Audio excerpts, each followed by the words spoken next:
Well, South Korea's president has declared martial law, silencing all political opposition and taking all media and putting it under government control. What could possibly go wrong there? All of this just because protesters gathered on parliament steps. So what or who is behind it all? I'm Ben Swann. This is Truth in Media.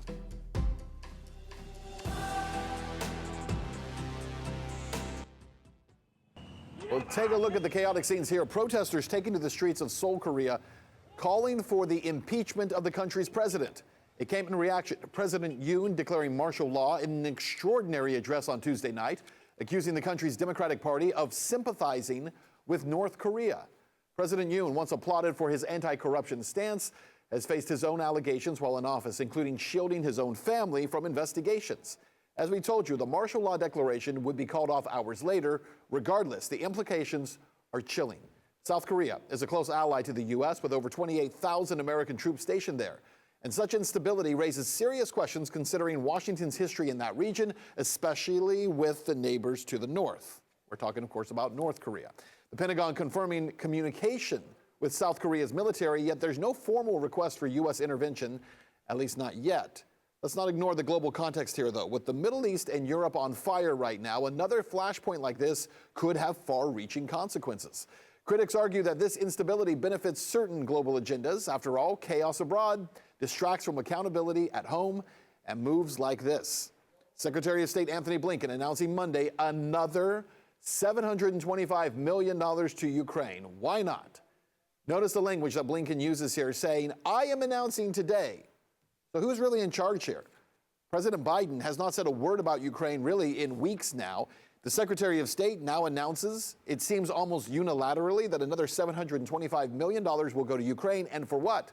For landmines, for drones, and for more missiles to go far into Russia. Again, who's really in charge here? It certainly does not seem to be President Joe Biden. It seems to be the Secretary of State Antony Blinken and the White House National Security Advisor Jake Sullivan. They're the ones who seem to be pulling the strings here. And then there's this. There must be someone behind the scenes in Washington working to make sure that this conflict doesn't become a nuclear holocaust. But we found out that no, in fact, there is nobody. Tony Blinken, the current Secretary of State, cut off all contact between the U.S. and Russian governments. There is no back channel, there is no conversation, there hasn't been for more than 2 years. That's shocking. It is shocking. Maybe the one person who's doing more than anyone in the current administration to bring peace is Tucker Carlson. Once again, he has made waves with his recent trip to Moscow. He interviewed Russian Foreign Minister Sergei Lavrov, but was reportedly blocked by the U.S. Embassy in Kiev from speaking with the Ukrainian President Zelensky.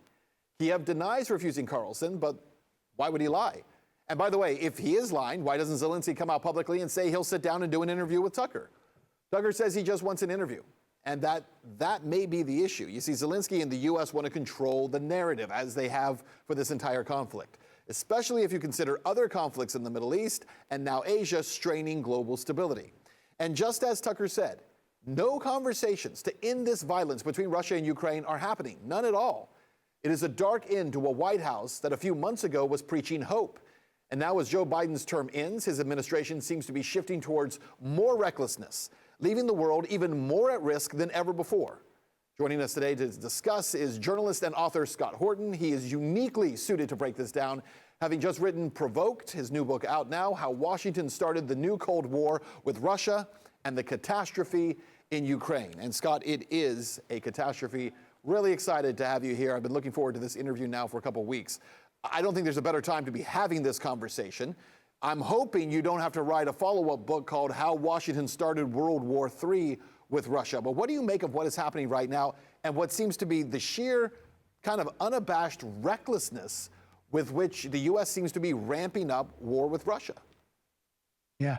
Well, first of all, it's great to be with you, Ben. I'm a huge fan going back to the first Ron Paul run in the 08 days. Thank you. I really admire your work. I quote you in my last book, putting the screws to Obama about his support for the terrorists in Syria and all that. A very fine moment. But look, on this situation, I am not too optimistic, but I guess I am somewhat hopeful that Donald Trump is going to be able to resolve this. Biden, as you know, and you mentioned there, he stepped up the attacks with these ATACMS missiles that have the longer range and allowed Ukraine to launch them. deeper into Russia. But I think, we have what, 6, 7 weeks for Putin to grin and bear it and grit his teeth and wait for the new president to come in. And so I think this is why Biden did that, is because he's betting that Putin won't do anything too crazy that would then prevent Trump from being able to negotiate. But Trump is in a bad spot because Ukraine's essentially already lost this war.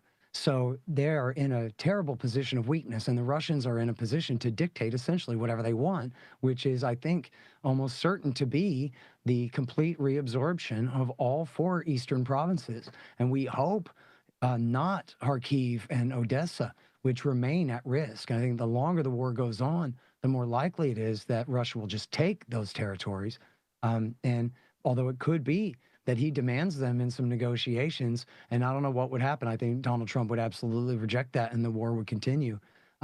But we don't really have very many cards to play here in terms of bringing the war to an end. And so, I mean, I think it's really important, probably it's the most important thing for pro-Trump forces to get it straight here, that essentially Ukraine will be stabbed in the back.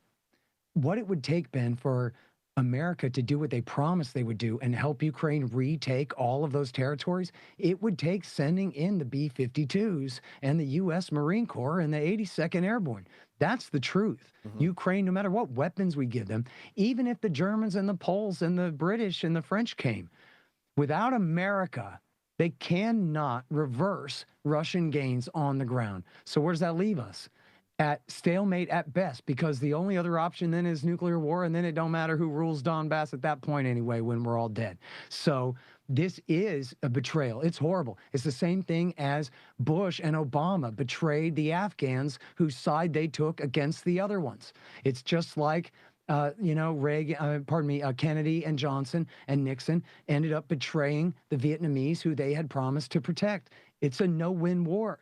And so at some point, we gotta, as they say, rip off the Band-Aid, call it quits sooner than later. But so get the narrative right. When they say that Trump is selling out the Ukrainian people, you say Trump is implementing what he has to do to end the war that Biden never should have started. And Biden gets all the blame for the catastrophe of leaving Afghanistan. But the thing is, leaving Afghanistan is the best thing Joe Biden ever did in his entire life. It's just he absolutely botched the dismount, of course, because he's the worst. He is what he is. But it was also the best thing that Donald Trump ever did in his life when he signed the deal with the Taliban saying we'll leave, which was essentially an admission, Ben. We lost the war. Now, if you're a lying Democrat, you say, yeah, that's because Donald Trump's a traitor. But you and I know that's not true. Donald Trump is a patriot, and he did that because the war was stupid. It wasn't going to work. More violence hadn't solved it in 4 years, and so it's bad business to continue making a bad bet. That's it. It's the same thing here with Ukraine. It's going to be probably after much less than 20 years, it's going to be a harder pill for people to swallow. But it's still the truth that Ukraine can't win this war without America winning it for them, and we can't win it for them without all dying ourselves. So sorry. Yeah, I mean, you laid it out, I think, very clearly there. One thing that, again, I think Americans have a hard time with is understanding why we can't win wars. Right? The United States should be able to have won the Afghanistan war. And the problem was they didn't understand what we were there for. We weren't there to actually win a war. Right? The concept of perpetual war is the actual victory for the people who profit from war. And that's what the American people don't understand, is they think we're going over there to fight and to win a war, and that's really not what's happening. And that is not what's happening with Ukraine either. There's never been a true effort to win the war, because if you really wanted to win the war, the only winning is to not start it in the first place and to have gone along with, I think, the very reasonable things that Russia was asking for in the beginning, which is stop shelling people in the Donbass and agree to not join NATO. And there would have been no war in the first place. And yet here we are. Now, here's a question for you, though. It's a money laundering scheme, right? So much of these wars are money laundering schemes. But specifically in Ukraine, there's a huge money laundering scheme. Part of what we're seeing right now with this ramp up is continued money being shoveled in there as fast as possible before Trump takes office. Is that just about washing as much money as possible? Because clearly the new $725 million, the drones that are going over there, this isn't supposed to help Zelensky win anything. What's he going to do with that in 6 weeks? There's nothing that can be done. So is that what this is about, or am I missing something? Well, I don't want to speculate too heavily when I don't really know the details about that, but you're certainly right that there are many, many people getting rich off of this war, including, civil servants driving around Kiev in Lamborghinis, while Americans are living with their family in their car in the Walmart parking lot. It's not funny. You talk about hundreds of millions of dollars. That's chump change. That's nothing to Washington, D.C. The joke in Washington is that a billion here, a billion there, and pretty soon you're talking about real money. And then they even updated that to trillions because even billions is nothing. But I'm sorry, 1 or 2 or 10 million, that's a lot of money to Americans who would never make that in their entire life and who have to pay huge percentages. And just never mind your property taxes and your sales tax and all. Just think of all of the income tax money that they have taken out of your paycheck your whole life since you're 15 years old, and all that is just going to pay interest on the debt for killing people back before you were even born. The American people are beginning to really resent this. We can't afford it. The people in Washington, they make all the money as it goes out, as they steal the money from us and all the money goes out. That's what Garrett Garrett said in Rise of Empire. In the American Empire, everything goes out and nothing comes back in. And that's where the loot is being made, is by, turning on the American people. Cannibalizing our society, not for as you said, not to defend Ukraine, Right. not to help Ukraine, but to help themselves at the poor Ukrainians' expense. Well, and what's truly sadistic about the whole thing is that we are being told over and over that this is about protecting Ukraine. And yet we've watched over 600,000 Ukrainians who are dead. And for what? So that ultimately at the end of all this, Putin takes the land he wanted to take in the first place. Ukraine won't join NATO because they're not going to be allowed to.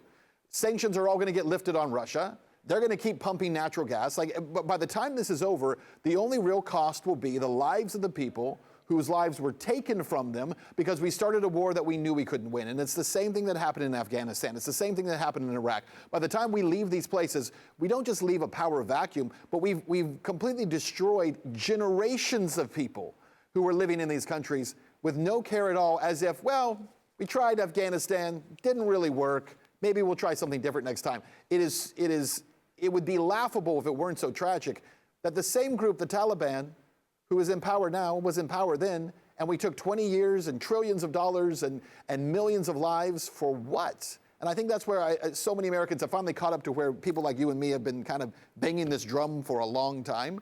There are a lot of people who are now seeing it for themselves and saying, yeah, for what? Why are we doing all this? I'll give you the last word here. Well, I totally agree with you. And I think, you mentioned Tucker Carlson and his efforts here. Great credit goes to him. Yeah. For the very same reason, Ben, that we give so much credit to Dr. Paul and also to Donald Trump. Because at the end of the day, and quite frankly, you deserve this credit too. At the end of the day, people need to know that you don't have to be some kind of patchouli stinking hippie to hate American foreign policy. Our government is run by a bunch of Bill Clintons, and they do the wrong thing. I mean, in my book, you read my book, one way to read it would be, Joe Biden did win the election of '88, and he's been the president this whole time. That's essentially what we have here. That's not America. That's the Clintons and the Bushes, Biden and McCain making calls. And guess what? Making them bad, making them wrong, and at the expense of the rest of us. And so Tucker Carlson, just like Dr. Paul and just like Donald Trump, have said, no, forget this. You don't have to believe in this stuff. Whatever peer pressure you feel, that you have to believe in this stuff. Otherwise, you're anti-American. You're some kind of communist. You don't love your country. You don't support your troops or whatever. All that is out the window. You don't have to identify yourself with Janis Joplin and Michael Moore and Jane Fonda and whatever, scary type, shibboleths of who you do not want to identify your own identity with, who you don't want to be part of. No, you could be like Dr. Paul. You could be like Tucker Carlson and just say, you know what, I used to believe in this stuff, but now I don't because it's stupid and wrong. Yeah. Who could deny the patriotism of Tucker Carlson or Pat Buchanan or Dr. Ron Paul or Ben Swann? This is, or me. Exactly right. Scott Horton, unbelievable to talk to you. I encourage people to check out the book. Again, it's called Provoked, How Washington Started the New Cold War with Russia and the Catastrophe in Ukraine. And can't say it enough. It is a catastrophe. Great to talk to you, my friend. Thank you, Ben. And that is our show. You can catch all of our latest coverage. Check us out on X at @truth_in_media, and you can watch all of our full episodes right now at truthinmedia.com.